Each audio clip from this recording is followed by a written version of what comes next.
Sebelum cerita ini dimulai, kami ingin memberitahu, cerita ini diambil dari kisah nyata. Nama dan beberapa detail telah disamarkan untuk menjaga privasi.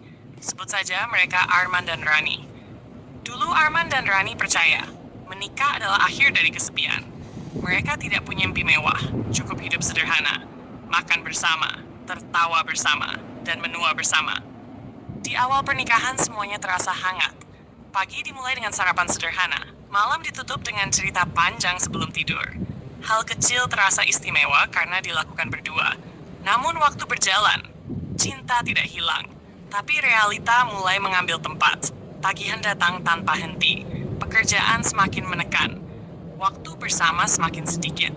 Yang dulu selalu bercerita sebelum tidur, sekarang lebih sering tertidur dengan ponsel di tangan. Yang dulu bertanya kamu capek ya, sekarang lebih sering berkata aku juga capek. Rumah mereka masih sama. Orangnya masih sama. Tapi suasananya tidak lagi sama. Arman mulai merasa Rani berubah. Rani merasa Arman tidak lagi peduli. Mereka tidak sering bertengkar. Tapi mereka juga tidak lagi benar-benar bicara. Dan ternyata yang paling menyakitkan dalam pernikahan bukanlah pertengkaran, melainkan diam yang berkepanjangan. Tinggal serumah, tapi hati terasa berjauhan. Ada malam ketika Rani menangis diam-diam di kamar mandi. Ada hari ketika Arman duduk lama di motor sebelum masuk rumah. Bukan karena tidak cinta, tapi karena sama-sama lelah dan tidak tahu harus mulai bicara dari mana. Mereka tetap menjalani peran, tetap tersenyum di depan orang lain, seolah semuanya baik-baik saja. Padahal di dalam rumah itu dua orang sedang merasa sendirian bersama.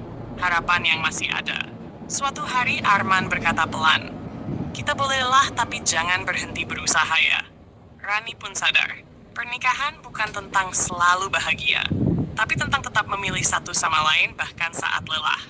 Saran untuk penonton, untuk kamu yang sudah menikah atau sedang menuju pernikahan, jangan menunggu pasangan berubah duluan untuk mulai bicara. Luangkan waktu ngobrol walau hanya 10 menit tanpa ponsel.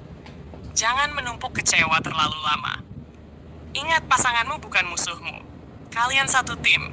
Kadang hubungan tidak rusak karena masalah besar, tapi karena hal kecil yang dibiarkan menumpuk. Pesan moral. Pernikahan bukan tentang mencari orang yang sempurna.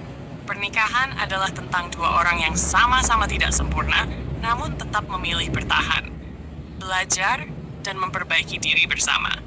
Karena pada akhirnya, rumah tangga tidak butuh pasangan yang selalu benar, tetapi pasangan yang tidak menyerah.